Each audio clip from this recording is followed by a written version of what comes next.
الرحمن الرحیم ان اللہ اصطفیٰ علیکم زیادتاً باسطاً فی العلم والجسم بلندر صلوات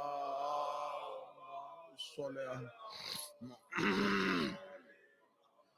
دعا ہے مالکان ذکر بندگان ذکر کا وارثان ذکر کی بارگاہ میں پیش ہونا قبول فرمائے۔ اس ایام عزا کی الوداعی مجلس میں یکم محرم سے لے کے اب تک جتنی بھی پرسے جتنی بھی امام حسین علیہ السلام کے پاک بارگاہ میں حاضری ہوئی، میرا مالک ہر عزادار ہر ماتمی کو اس کی نیت کے مطابق اجر عطا فرمائے، اور یہ سلسلہ عزاداری ہماری آخری سانس تک ہمیں نصیب فرمائے، ہمارے مرنے کے بعد ہماری نسلوں میں منتقل فرمائے، امام وقت کے ظہور تک یہ سلسلہ عزاداری قائم اور دائم فرمائے، اور ہمیں ان ایام عزا میں کوئی کوتاہی کوئی غلطی ہم سے ہوئی ہو، میرا مالک یہ اپنی کریمی کا صدقہ اپنے کرم کے صدقے سے ہماری اس غلطی کو معاف فرما، اس غلطی سے درگزر فرمائے، ہمارے آقا و مولا ہماری ان عبادات پہ ہم سے راضی ہو، اور سب سے بڑی دعا ہمیں اس عزاداری کا اجر خوشنودی جناب سیدہ کی صورت میں آتا، جناب سیدہ راضی ہو سکے، بنت امیر المومنین راضی ہو سکے، اور میرا مالک یہ سلسلہ یہ غم ہمیں پورا سال نصیب فرمائے، ہر سانس نصیب فرمائے، ہر گھڑی نصیب فرمائے، ہمارے آقا کے ظہور میں تاجیل فرمائے، دعاؤں کی قبولیت کے لیے ممکنہ حد تک بلند صلوات تلاوت فرمائے۔ محمد اجازت ہے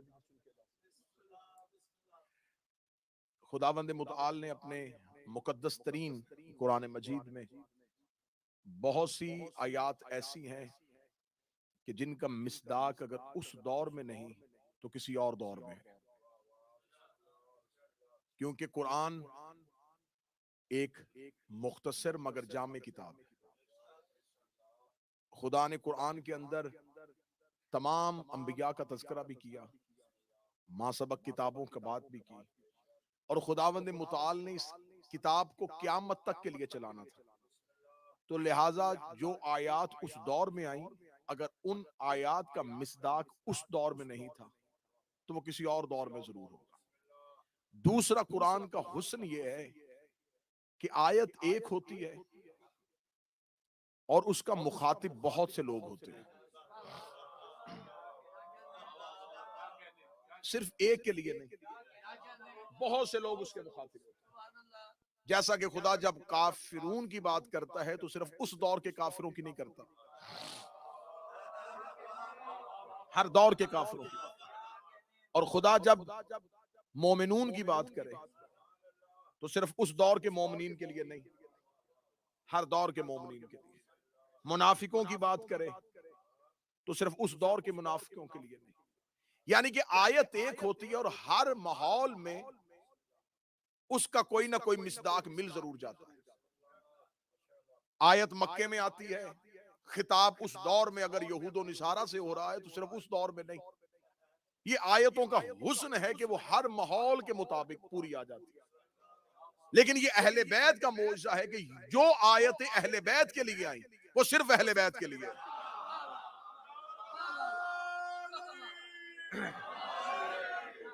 انما یرید اللہ کی آیت جو ہے، اگر انما یرید اللہ کی آیت جو ہے وہ اہل بیت کی طہارت کے لیے آئی ہے تو اب اس آیت پہ کوئی اور پورا نہیں اترے گا، یہ صرف اہل بیت کے لیے۔ انما ولیکم اللہ اگر علی کے لیے آئی ہے صرف علی کے لیے، یعنی کہ آل محمد آیتوں میں بھی لا شریک ہے۔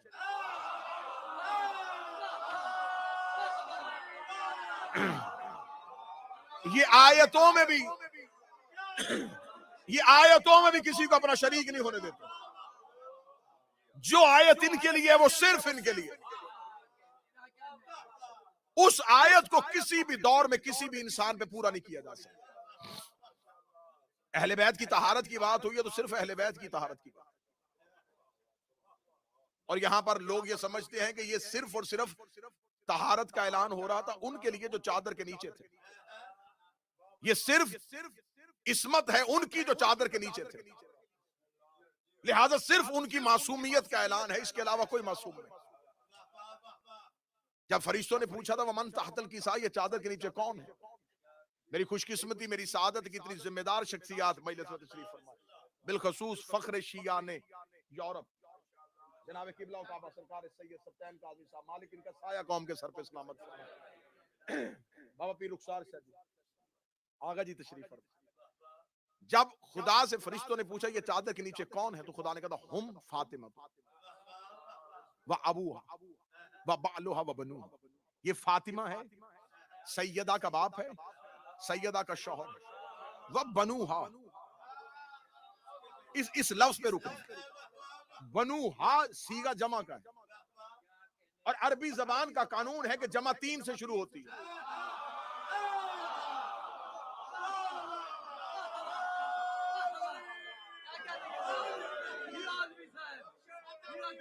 جمع تثنیہ 2 پہ ختم ہوتا ہے، جمع 3 سے شروع ہوتا ہے۔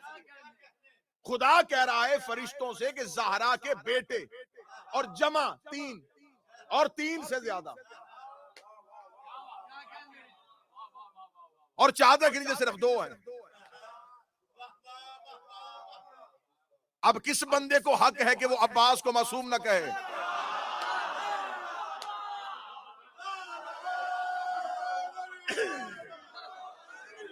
جس نے عباس کو معصوم نہیں کہنا وہ حدیث قصہ پڑھنا چھوڑ دے۔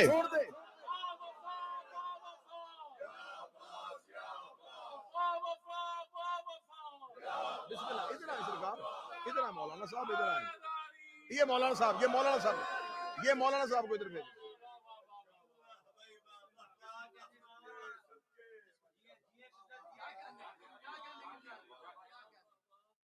لہذا یہاں پر عصمت حضرت عباس پہ دلیل ہے حدیث قصہ۔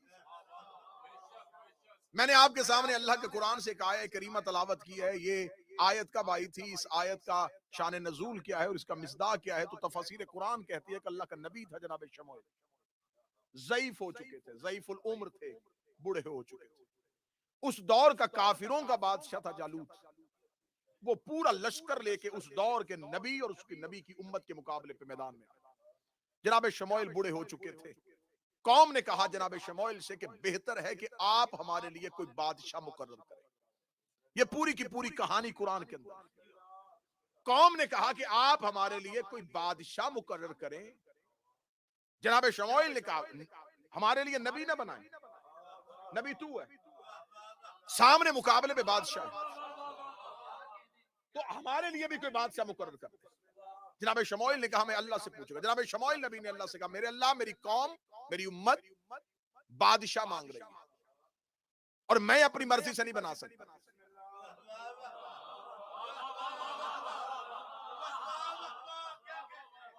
بادشاہ تو بنا۔ خدا کہتا ہے کہ پھر ہم نے فوراً کہا ان اللہ اصطفیٰ علیکم، ہم نے تمہارے لیے چن لیا تیری قوم میں سے ایک ایسا بادشاہ جو علم اور جسم میں طاقتور ہے۔ میں ابھی آپ کو بتا دوں کہ میں قرآن سے حضرت عباس پڑھنے لگا ہوں۔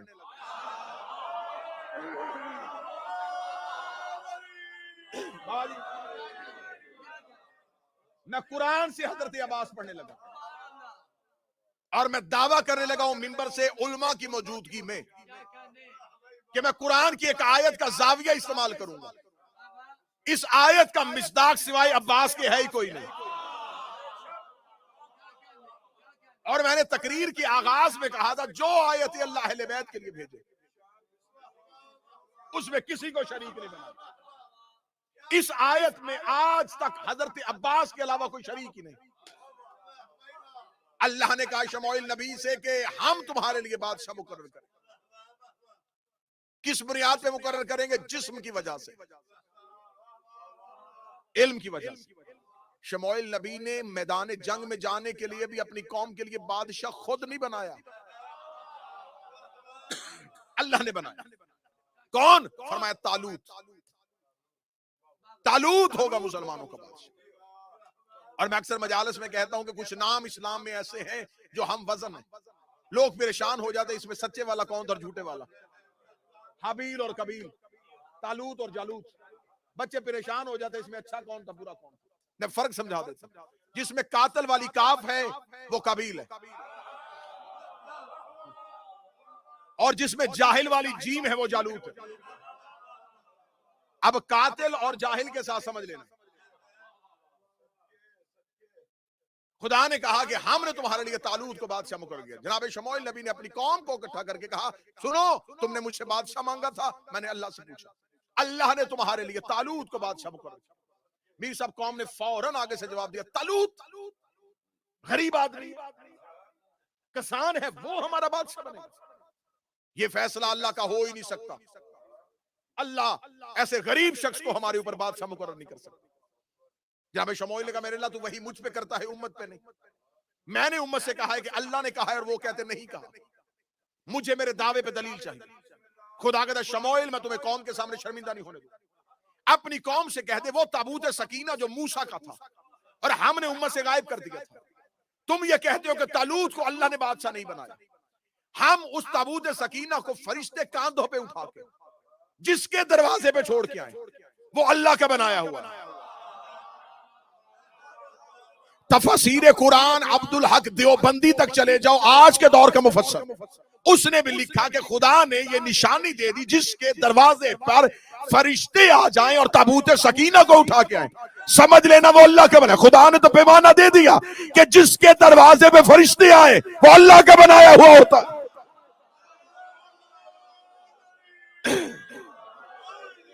جس کے دروازے پر فرشتے آ جائیں. اور خدا نے کہا یہ تابوت سکینہ، اس کے اندر حضرت موسیٰ اور حضرت موسیٰ کے دور کی انبیاء کی چیزیں.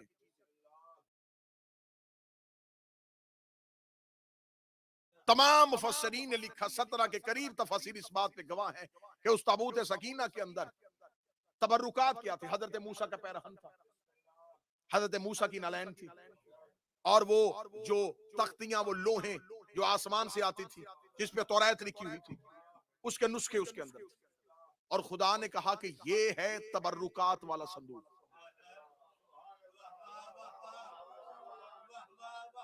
اس کے اندر موسیٰ کا جوتا تھا اور خدا نے تبرک کہا ہے.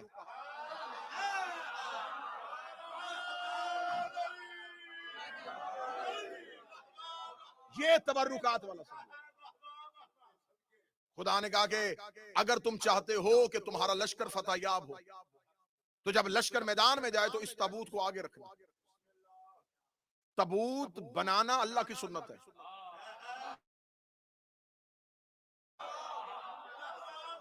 اٹھا کے چلنا فرشتوں کا طریقہ تھا. فرمایا اس میں نبیوں کی چیزیں ہیں، اسے آگے لے کے چلنا، اسے آگے چلانا تاکہ تم فتح یاب ہو جاؤ. اب اس تابوت کو آگے رکھنا اپنے لشکر کے. جو ہی لشکر سامنے آیا اور یوں جالوت کے مقابلے پہ طالوت اپنا لشکر لے کے آیا، تو طالوت جو بادشاہ تھا مسلمانوں کا، اس نے شموئیل نبی سے کہا نبی تو بادشاہ میں، لشکر آ گیا ہے میدان میں، علمدار چاہیے.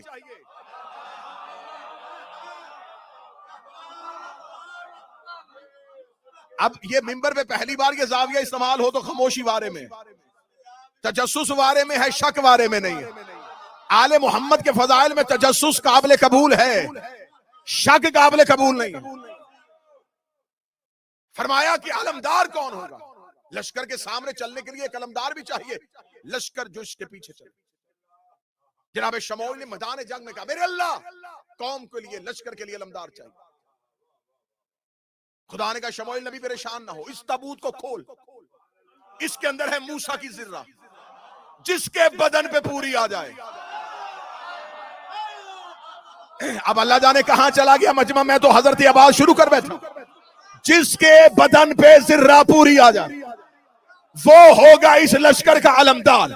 قرآن کی تفسیریں گواہ ہیں کہ حضرت شموئیل نبی نے تابوت سکینہ کو کھولا، اس کے اندر سے موسیٰ کی ذرہ کو نکال کے کہا میرے اللہ یہ لاکھوں کا لشکر ہے، ایک ایک بندہ بلاؤں گا، اس کے بدن پہ ذرہ رکھوں گا، پھر دیکھنا پڑے گا کس کے بدن پہ پوری ہے کس کے بدن پہ پوری نہیں ہے۔ ہم میدان جنگ میں اتر چکے ہیں، جنگ کا تبل بچ چکا ہے، اعلان جنگ ہو چکا ہے، اب تو ہی بتا دے کہ یہ ذرہ کس کے بدن پہ پوری آئے گی۔ خدا نے کہا لشکر میں تلاش کر کے داؤد کہاں کھڑا ہے، حضرت داؤد کو بلایا گیا، داؤد کے بدن پہ وہ ذرہ پوری آ گئی، کسی اور کے بدن پہ ذرہ اس لیے پوری نہیں آئی کہ وہ موسیٰ کی ذرہ تھی، داؤد کے بدن پہ پوری آئی کیونکہ معصوم کی ذرہ معصوم کو پوری آتی ہے، معصوم کی ذرہ معصوم کو پوری آتی ہے۔ زبان کاٹ اس بندے کی جو کہتا غازی معصوم نہیں، اگر عباس معصوم نہیں تھا صفین میں علی کی ذرہ۔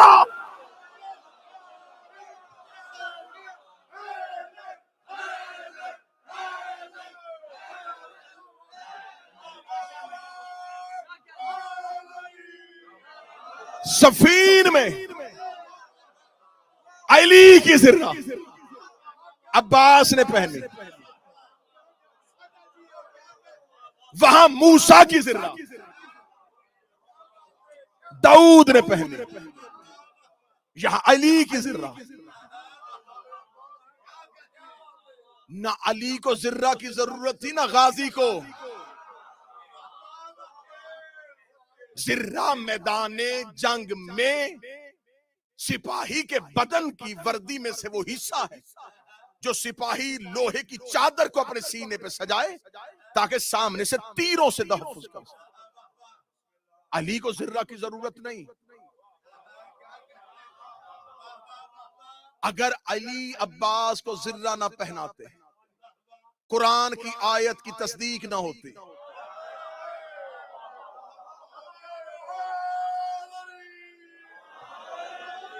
اب یہی نہیں رکنا، آیت آگے ہے جو عباس کے لیے۔ انجمن غلامان حضرت عباس الوداعی مجلس، یکم محرم کو سب بچائی، انجمن غلامان حضرت عباس، تو الوداعی مجلس میں فضائل حضرت عباس، عصمت حضرت عباس، اسرار عباس بزبان قرآن۔ کہاں پڑھا گیا عباس؟ حضرت عباس عشر عشیر نہیں ممبر سے پڑھا گیا۔ لڑتا ہوا غازی، میدان کا غازی، یہ لڑنا ہاشمیوں کے فضائل نہیں ہے۔ بندہ قتل کر دینا، زمین پہ پھینک دینا، مار دینا، یہ ہاشمیوں کا فضائل ہے جن کی زبان کی جنبش کو ملک الموت دیکھے۔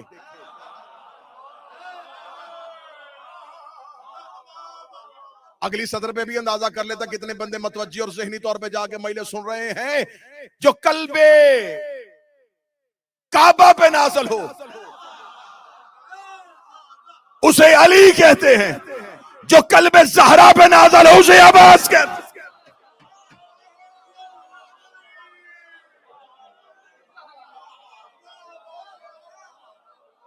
بسم اللہ۔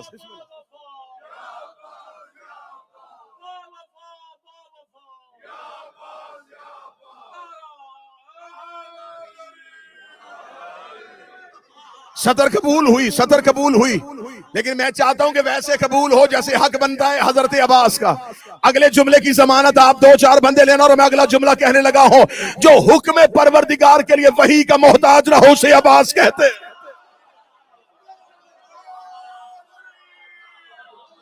میں نے جملہ کہہ دیا، جملہ ادھورا نہیں چھوڑوں گا، جملہ ادھورا نہیں چھوڑ۔ جو حکم پروردگار کے لیے وحی کا محتاج نہ ہو اسے عباس کہتے ہیں۔ اب کوئی بندہ ذہن میں شک نہ لینا کہ عباس حکم پروردگار کہاں سے لیتا تھا، جو حسین کے چہرے سے مشیت کے پروردگار کو پڑھے۔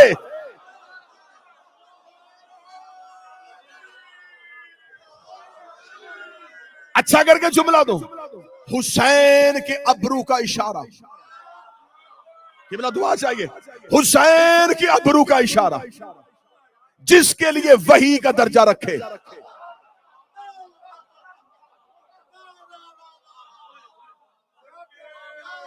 یہ کس نے فضائل حضرت عباس پڑھے؟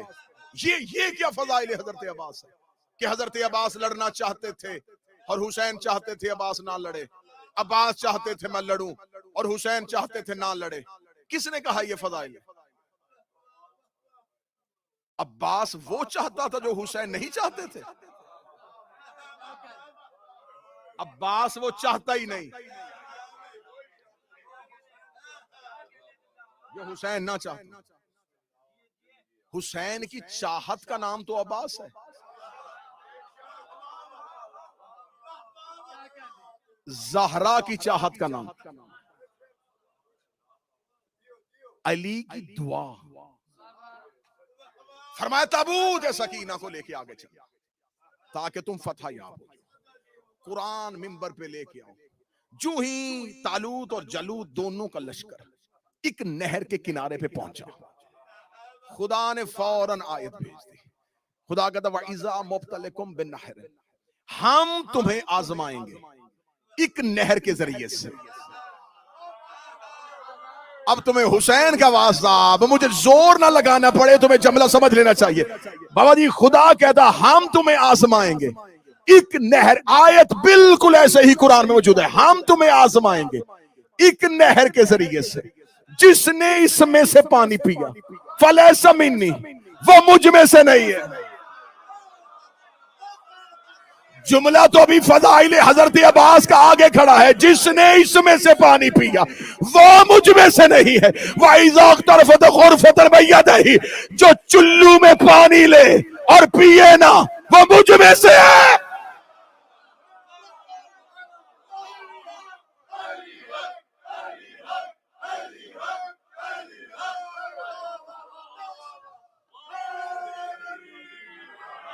جو چلو میں پانی بھرے, جو چلو میں پانی بھرے اور پیے نا, خدا کہتا وہ مجھ میں سے ہے. تو کہہ رہا غازی معصوم نہیں, اللہ کہتا مجھ میں سے ہے.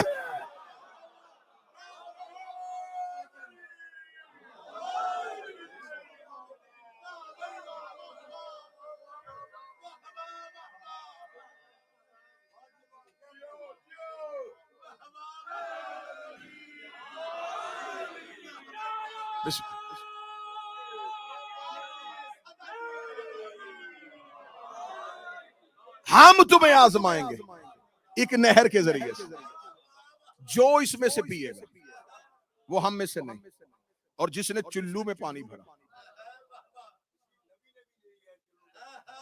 اور اجاز بھائی یقین کیجئے کہ قرآن کی تفاسیر کہتی ہیں کہ جناب طالوت کے لشکر کو اللہ نے حکم دیا تھا اس نہر سے پانی نہ پینا, امتحان ہے تمہارا, آزمائش ہے. کیا فرق تھا نبیوں کے صحابہ اور میں حسین کے صحابہ. انہیں اللہ حکم کر رہا ہے نہ پینا, انہیں حکم بھی نہیں, پھر بھی نہیں پی رہے.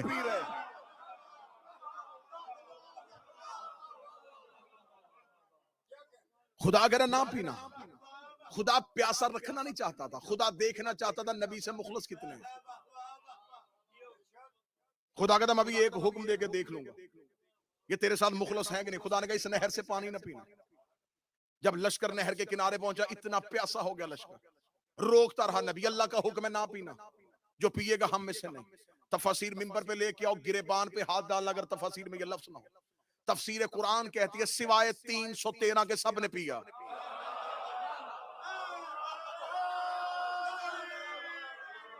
صرف 313 تھے جنہوں نے نہیں. اور اس پہ آ کے قرآن کی تفاسیر خاموش ہوگی. وہ کہتے ہیں یہ تو ہمیں ملا, اس آیت کا ایک ٹکڑا تو ہمیں ملا, لیکن آگے نہیں پتا کہ وہ کون تھا جسے چلو میں اٹھایا اور اختیار کے باوجود نہ پیا. اس جنگ میں کوئی نہر میں اترا ہی نہیں. اس میں دو لوگ تھے, دو طبقے تھے, یا پینے والے یا نہ پینے والے. خدا نے کہا تھا پینے اور نہ پینے والوں کا فرق تو بتا دیا تھا پہلے ہی سے. خدا نے کہا وہ جو چلو میں بھرے, ہاتھ میں پانی اٹھائے اور نہ پیے, وہ مجھ میں سے ہے. موسیٰ کا دور گزرا, شموئیل کا دور گزرا, ابراہیم کا دور گزرا, عیسیٰ کا دور گزرا, کوئی اس آیت پہ پورا نہیں آ رہا. 10 محرم 61 ہجری حسین کا غازی فرات پہ جا, عباس نے فرات میں گھوڑا ڈالا، عباس نے چلو کا پانی بھر کے فرات کے منہ پہ مارا۔ عباس پانی لینے نہیں گیا تھا، قرآن کی آیت کو تفسیر دینے گیا تھا۔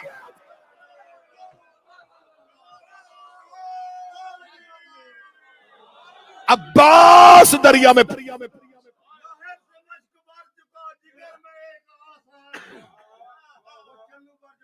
بسم اللہ بسم اللہ۔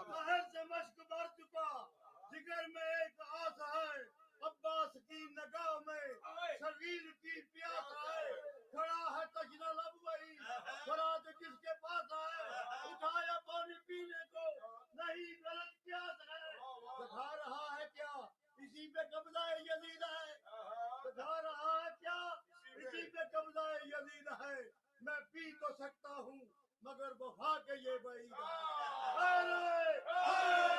یا تم کہہ رہے ہو کہ غازی 14 میں نہیں ہے، تم کہہ رہے ہو کہ عباس 12 میں نہیں ہے، خدا کہہ رہا مجھ میں سے ہے۔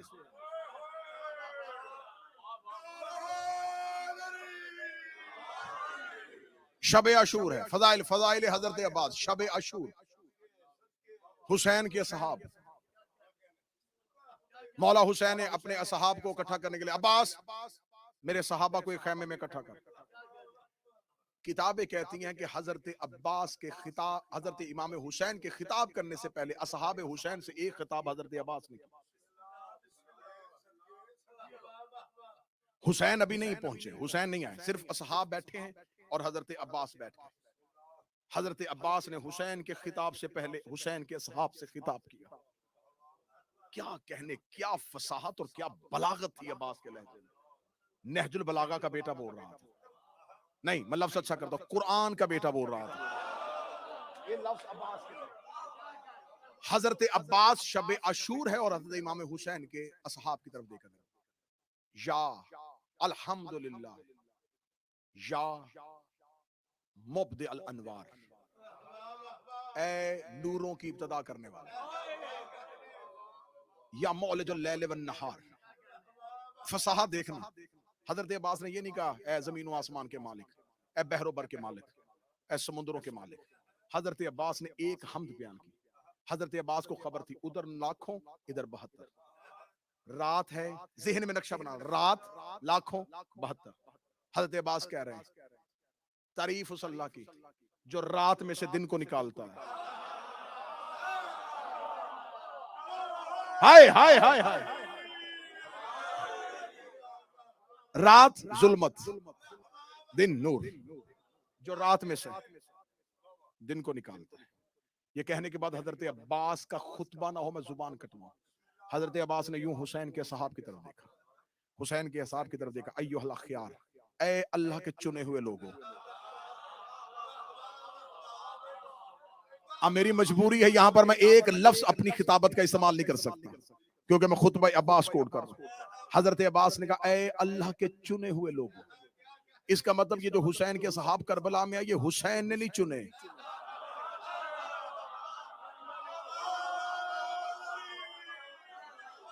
اللہ نے چنے تھے، حسین نے بلائے تھے۔ اے اللہ کے چنے ہوئے لوگوں،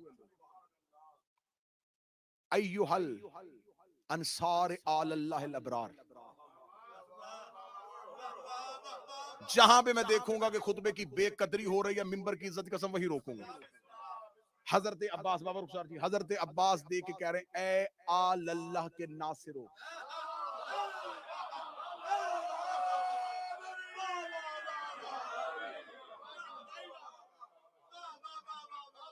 اب میں ایک جملہ پڑھتا جاؤں گا، نہ جوش خطابت نہ لہجے کا اتار چڑھاؤ، صرف لفظ پڑھوں گا تاکہ اگر میں نے لہجے کا اتار چڑھاؤ دیا تو پھر میں سمجھوں گا میری خطابت کو داد مل رہی ہے۔ میں صرف حضرت عباس کے جملے بولوں تاکہ تمہارا سلام سیدھا مالک عباس کو جائے۔ مولا کہہ رہے ہیں اے اللہ کے چنے ہوئے لوگوں، اے آل اللہ کے ناصروں، لا تفضحوا ہجوم الکفار، کافروں کے ہجوم سے گھبرانا نہ۔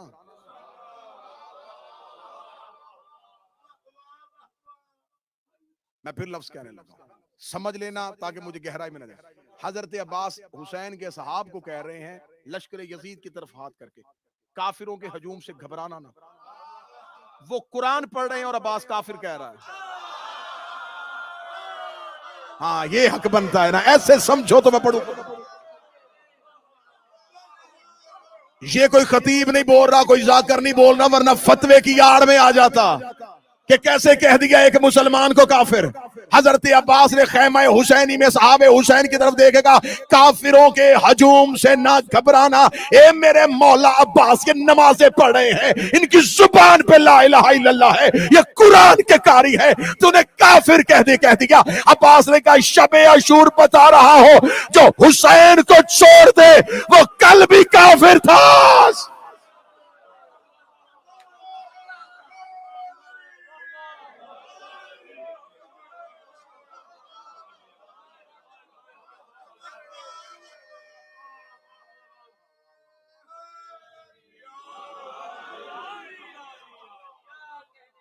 کافروں کے ہجوم سے نہ گھبرانا. لا تفصلوا ہجوم الاشرار. اگلا جملہ سننا, شریروں کے مجمع سے پریشان نہ ہونا. یہ کافر اور شریر دو لفظ حضرت عباس نے استعمال کیے. ان دونوں لفظوں کو اللہ نے ایک بار استعمال کیا تھا جب غدیر میں علی کی ولایت کا اعلان ہوا تھا. خدا نے کہا تھا اللہ تمہیں انسانوں کے شر سے بچائے گا, اور اللہ کافروں کو دوست نہیں رکھتا. یہ شریر اور کافر کا لفظ یہ غدیر میں آیا تھا. نہ شب عاشور عباس نے کہا ہے, نہ غدیر میں کافر تھے, نہ یہودی تھے, نہ عیسائی تھے. غدیر میں تھے ولایت علی کے منکر.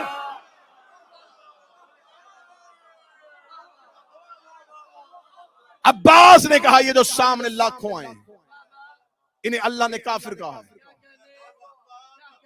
کیونکہ یہ لا الہ کے منکر نہیں. علی ولی اللہ کا منکر ہر دور میں شریر ہوتا ہے. اس کا کام ہے شر پھیلانا. مسجد ہو, منبر ہو, کچھ بھی ہو, اس کا کام ہے شر پھیلانا. حضرت عباس نے لفظ کہا کافروں کے ہجوم سے نہ ڈرنا. حضرت عباس کا لہجہ دیکھ لیں, ایران سے آئے ہوئے عالم دین ہے, تشریف فرمائے. حضرت عباس کا لہجہ دیکھ لیں, کفار, اشرار, مولج اللیل والنہار, آل اللہ الابرار. ذرا دیکھو قافیہ کیا آ رہا ہے. ابرار, اخیار, کفار, اشرار. حضرت عباس نے جب یہ کہا نا کافروں کے مجمع سے نہ ڈرنا, اب اگلی سطر آ گئی ہے خطبے کی. خطبہ بھی سامنے ہے اور محمود گیلانی صاحب بھی بیٹھے. اس امام بارگاہ کے قواعد و ضوابط بھی سامنے ہیں. میں قاعدے کو بھی دیکھوں گا اور حضرت عباس کا لہجہ بھی دیکھوں گا. جملہ حضرت عباس نے ستین بھائی نہ استعمال کیا ہوتا میں کبھی ممبر سے نہ پڑھتا. حضرت عباس نے شب عاشور یہ لفظ استعمال کیا تو میں ممبر سے پڑھنے لگا. حضرت عباس نے کہا کافروں کے مجمع سے نہ ڈرنا, شریروں کے مجمع سے خوف زدہ نہ ہونا. جب حضرت عباس نے کافر اور شریر کہہ دیا, 72 میں جرت آئی. کافر ہیں, شریر ہیں. عباس نے یوں خیمے کا پردہ اٹھایا, 9 لاکھ کی طرف دیکھا, ایھا کلاب النار, یہ دوزخ کے کتے ہیں. لفظ عباس کا نہ ہوتا میں ممبر سے نہ پڑھتا.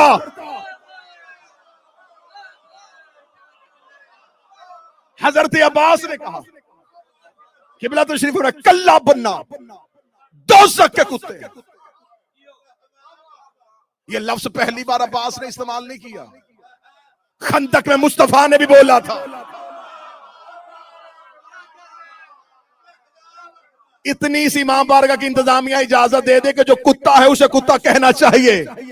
رسول نے کہا تھا خندق کے میدان میں, من لحاظ الکلب, کون ہے جو اس کتے کی زبان بند کرے. یا رسول اللہ, تو نے پتھر کھائے گالی نہیں دی, اوجڑیاں پھینکی گئی گالی نہیں دی, تے رستے میں کانٹے پھینکے گئے تو نے گالی نہیں دی, آج تو نے خندق میں گالی کیوں دی ہے؟ اسلام طاقتور ہو گیا اس لیے. فرمایا اسلام طاقتور نہیں ہوا, خندق میں ایک اور موقع آ گیا تھا, کافروں نے پتھر مارے میں خاموش رہا, اوجڑیاں پھینکی میں خاموش رہا, کانٹے بچھائے میں خاموش رہا. اس نے میرے دروازے پہ گستاخی کی ہے. میں دنیا کو بتا رہا ہوں, جو ہمارے دروازے پہ گستاخی کرے, کل بھی کتا تھا آج بھی.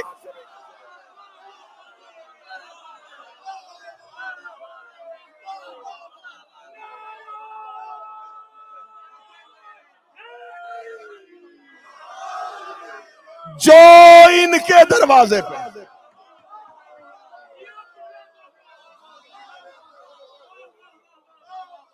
اور یہ وضاحت میں اپنے احباب کے لیے، یہ وضاحت بھی میں اپنے بزرگان کے لیے کر دوں. جب اہل بیت یہ لفظ استعمال کرتے تو اس سے مثال جانور سے تشبیہ دینا نہیں، اس سے مثال ہے اس کی خلقت، کیونکہ یہ ہے نجس العین. یہ جانور نجس العین ہے، جانور سے تشبیہ نہیں دی، ان کی خلقت بتائی. نجس ہے یہ، نجس نماز پڑھے نہیں ہوتی.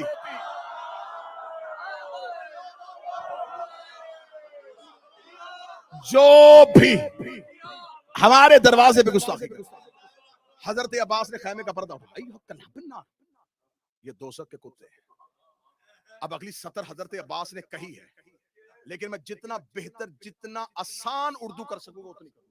حضرت عباس نے کہا یہ دوزخ کے کتے ہیں. یہ کہہ کے حضرت عباس نے کہا ایھا فراش الاسار، یہ بیٹے کسی اور کے ہیں، منسوب کسی اور سے.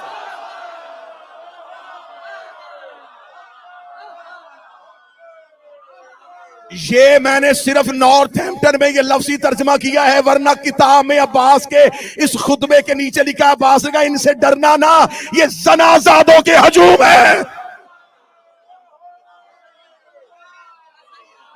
حرامی و نسل ہے. عباس بول رہا ہے یہ بیٹے کسی اور کے ہیں، منسوب کسی اور کے، یہ گناہوں کے نتیجے ہیں. لا ولد ہے، مشکوک النسب ہے.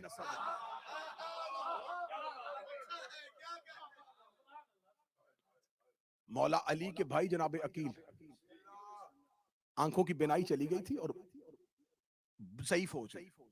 شام والے نے شام بلوایا، جب شام بلوایا تو جناب عقیل بالکل ضعیف ہو چکے. دربار میں جب کھڑا کیا گیا تو 6 لوگ اس کے ساتھ تخت پہ بیٹھے تھے. اس میں ایک نے کان میں کہا، حاکم شام علی کا بھائی ہے، ابو طالب کا بیٹا ہے، دربار میں اس کی توہین کرنا، یہ علی کا. اس نے کان میں بات کی. جناب عقیل دیکھے کہتے یہ جو تیرے کان میں بول رہا ہے اس کی ولدیت میں 6 لوگوں میں جھگڑا ہوا تھا.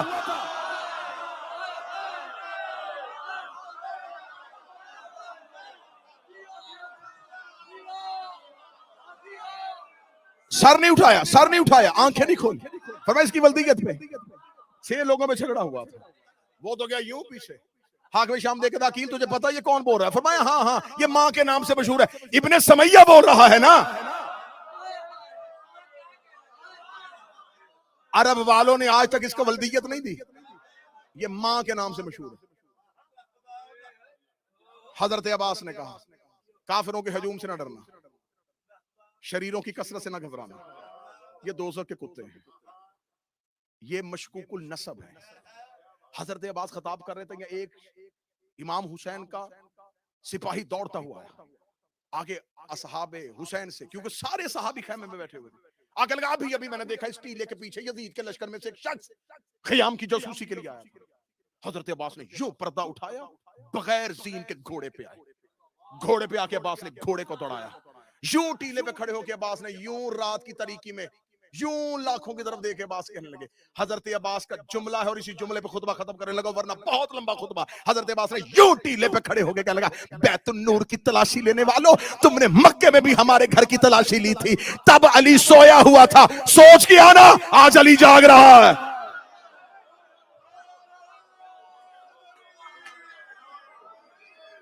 اے بیت النور کی تلاشی لینے والوں، اے اللہ کے گھر کی تلاشی لینے والوں، تم نے مکہ میں بھی یہ حرکت کی تھی، لیکن تب علی سو رہا تھا،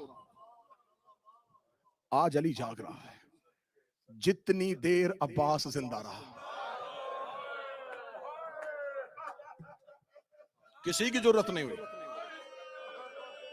کسی ماں نے وہ بیٹا پیدا نہیں کیا جو حسین کے خیموں کو گن لیتا.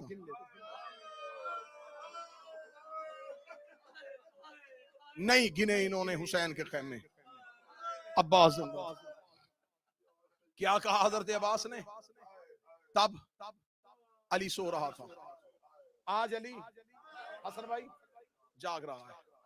مصائب کی آغاز کرنے لگا ہوں, ماتمی آ گئے, نوحہ خان بیٹھے ہوئے, میرے بھائی حسن ببر جتنے نوحہ خان بیٹھے ہوئے. میں بابا جی جملہ پڑھنے لگا ہوں, یہ نوحہ کسی شاعر کا لکھا نہیں, سیدہ عالیہ بنت امیر المومنین, ایک نوحے کا شعر شام غریبہ عباس کی لاش پہ پڑھا. وہ ایک شعر سنو اور میں مصائب شروع کروں. علی کی بیٹی شام غریب جب عباس کی لاش کے قریب سے گزری, بی بی نے اونٹ پہ بیٹھے بیٹھے ایک شعر پڑھا. اس شعر کا ترجمہ سننا اور رو لینا. بی بی اونٹ پہ بیٹھے بیٹھے رو کے کہنے لگی, عباس تیری زندگی میں دشمن تیرے خوف سے جاگتے رہے. نہ جملہ شعر پورا سن لینا. اور علی کی بیٹیاں تیرے اعتماد میں سوتی رہے. آج کے بعد تیرا دشمن چین سے سوئے گا اور علی کی بیٹیاں خوف سے جاگے گی. عباس زینب نے جتنا سونا تھا سو چکی, اب زینب نہیں سوئے گی. اب علی کی بیٹی کو نیند نہیں آئے گی. میرا نگران چلا گیا, میرا محافظ چلا گیا.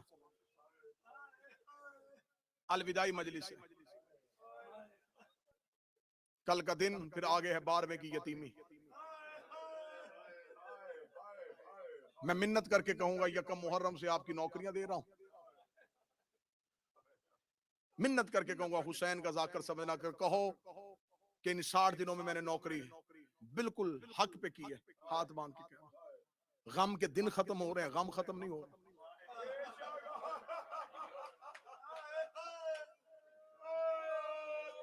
کپڑے بدلنا, عقیدہ نہ بدلنا.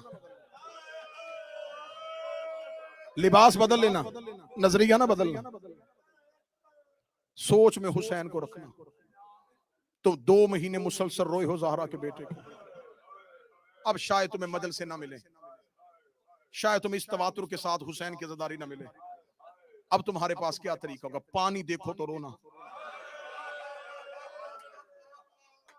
آج کے بعد عزاداری کا طریقہ بدل لینا. بیٹی کے سر پہ چادر دیکھو تو رونا. تھکے ہوئے شام کو گھر آئے اور چھوٹی بیٹی تمہارے سینے پہ آ کے لیٹے, تھوڑی دیر رو لیا کرنا. آج کے بعد نہ بھی حسین کا ذکر ملے, غم حسین نہ چھوڑنا. ان آنسوؤں کی جگہ زہرا کا رومال ہے. ہم گھروں کو واپس جائیں گے, زہرا واپس نہیں گئی, سیدہ واپس نہیں گئی.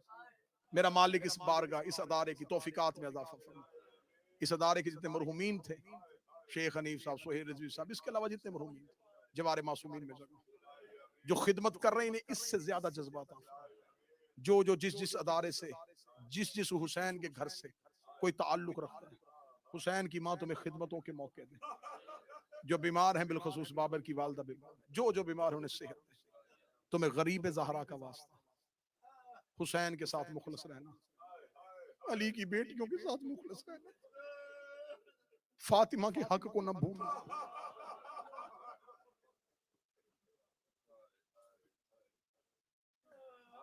اٹھی ہے شام کے زندان سے علی کی بیٹی.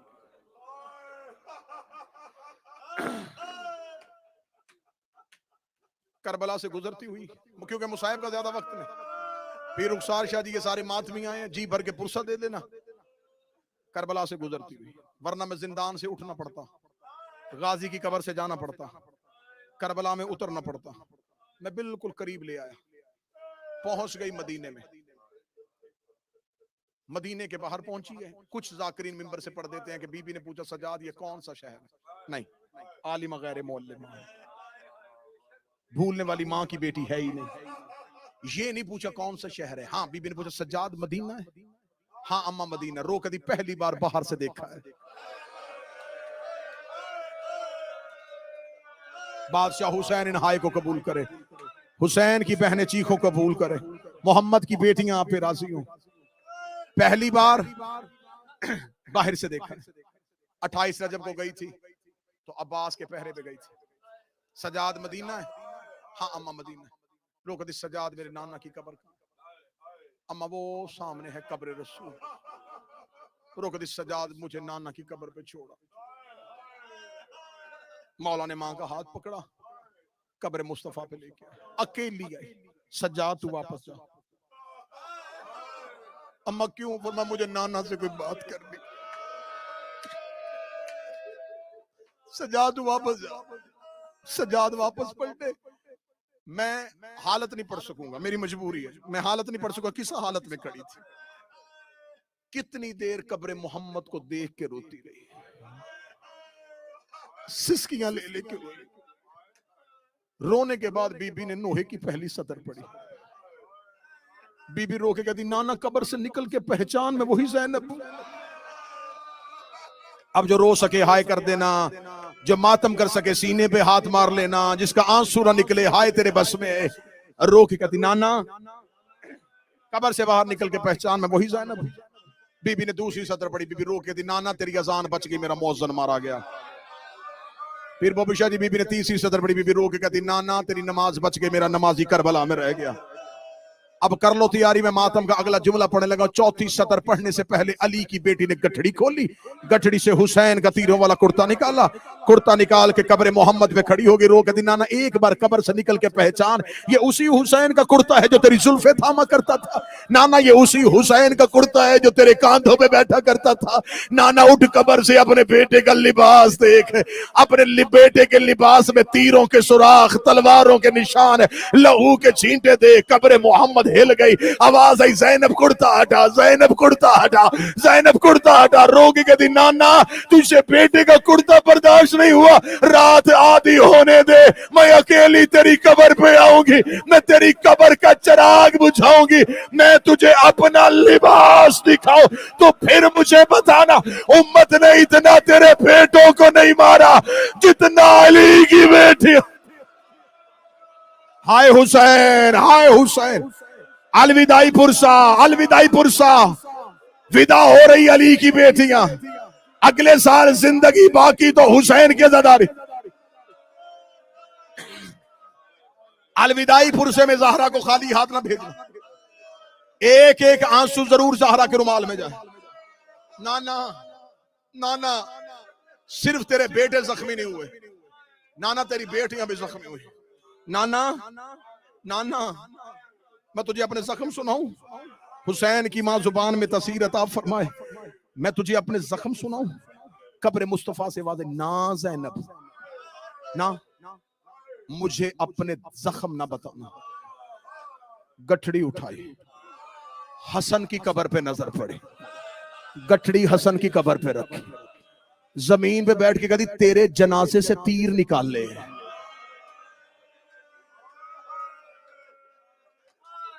میں تیرا لال ریت پہ چھوڑ آئی. حسن اگر کہے تو بہن در سنائے. قبر حسن ہل گئی, آواز آئی زینب میرا تو کفن ابھی بھی سرخ ہے. زینب مجھے درد نہ سنا, مجھے اپنے زخم نہ بتانا. بھائی کی قبر سے گٹھڑی اٹھائی, سامنے ماں کی قبر پہ نظر پڑ, ماں کی قبر پہ بیٹھ گئی. رو کے کہتی نانا نہیں سن رہا, بابا نہیں سن رہا. اماں مائیں تو بیٹیوں کے درد سنتی ہیں. اماں اٹھ قبر سے, میں زینب تجھے اپنے درد سنانے آئی ہوں. قبر زہرا سے آواز آئی بیٹھ جا میری قبر سے, مجھے اطمینان سے اپنے درد سنا. رو کی کہتی ہے اماں تو میرے درد سنیں گی؟ ہاں زینب میں تیرے درد سنوں گی.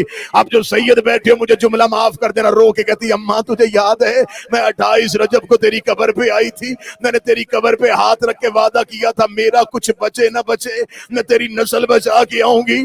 ہاں زینب مجھے وعدہ یاد ہے. رو کہتی اٹھ قبر سے, میں تجھے اپنا وعدہ سناؤں. وہ دیکھ میں تیرا سجاد بھی لے آئی ہوں, وہ دیکھ میں تیرا باکر بھی لے آئی ہوں. یہ کہہ کے زینب زمین پہ گری. رو کہتی نہ میرا اون آیا ہے, نہ میرا محمد آیا ہے, میں اپنے بیٹے کربلا میں چھوڑ آئی, میں تیرے بچے بچا کے لے آئی. قبر زہرا سے آواز آئی زینب تیرا شکریہ. رو کہتی میں شکریہ ادا نہ کر, مجھ سے پوچھ تو صحیح تیرے بیٹے بچانے کے لیے میں نے قیمت کیا دی ہے. آواز آئی زینب کیسے بچایا سجاد کو؟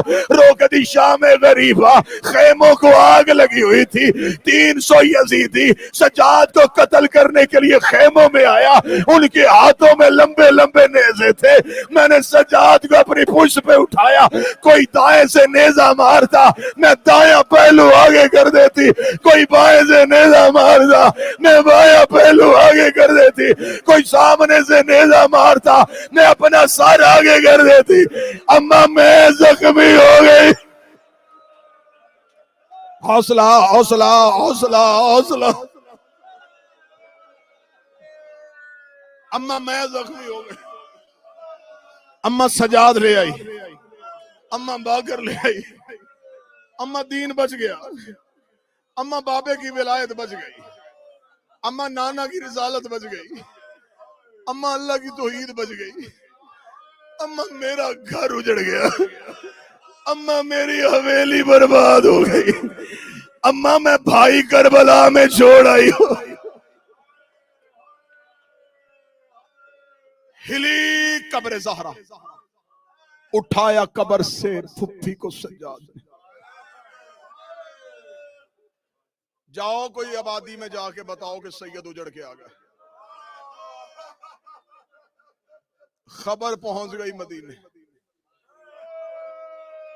بشیر ابن جزلم مدینے کے مرکزی چوک میں جا کے گھوڑے کی زین پہ، یا اہل المدینہ قد قتل الحسین، مدینے والوں مدینہ رہنے کے قابل نہیں رہا، مدینے والوں حسین مارا گیا۔ اتنا جملہ کا محلے میں گھروں کے دروازے کھلنے شروع ہوئے، حسین مارا گیا، حسین مارا گیا۔ کون حسین؟ بشیر اعلان کرتا جا رہا ہے، روتا جا رہا ہے۔ بشیر کے گھوڑے کے پیچھے مدینے کے لوگ دوڑے، جوان پوچھتے ہیں اکبر آیا ہے، چھوٹے جوان پوچھتے ہیں قاسم آیا ہے، چھوٹی چھوٹی بچیاں بشیر کے گھوڑے کے آگے رکتی سکینہ آئی ہے۔ یا ایک مدینے کا شخص دے کے کہتا نہ اکبر پوچھو، نہ قاسم پوچھو، نہ سکینہ پوچھو، صرف پوچھو عباس آیا ہے کہ نہیں آیا۔ اگر عباس آیا ہے تو سارے آئے، اگر عباس نہیں آیا تو کوئی بھی نہیں آیا۔ کوئی پوچھتا اکبر آیا ہے کہ نہیں آیا، یا بشیر روتا جا رہا ہے۔ ایک دروازے کے سامنے جا کے بشیر کا گھوڑا رکا، گھر کا پردہ اٹھا، سر سے لے کے پاؤں تک چادر، لپٹی ہوئی ایک ضعیفہ، ہاتھ میں عصا، جھکی ہوئی کمر، عصا کے سہارے پہ آئی، بشیر کے گھوڑے کے آگے کھڑی ہوئی، بشیر کے گھوڑے کی لجام میں ہاتھ ڈالا۔ میرے دروازے کے آگے نہ کہنا کہ حسین مارا گیا۔